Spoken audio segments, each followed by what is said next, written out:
আসসালামু আলাইকুম আমার প্রিয় বন্ধুরা। আমি আছি একটা পঞ্চগড় জেলার সাই মসজিদ, ৫০০ বছর আগের মসজিদ।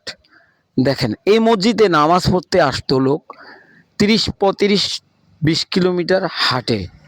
এখন আমাদের বাড়ির কাছে আশেপাশে গলিতে হাজার হাজারও হয়েছে মসজিদ, কিন্তু মসজিদে মসজিদে আছে কিন্তু মুসল্লি নাই। দেখেন আমরা কতটা কঠোর নিষ্ঠুর হয়ে গেছি। আগে আমরা নামাজ পড়তে আসতাম ৩০ কিলো ১০ কিলোমিটার হাঁটে।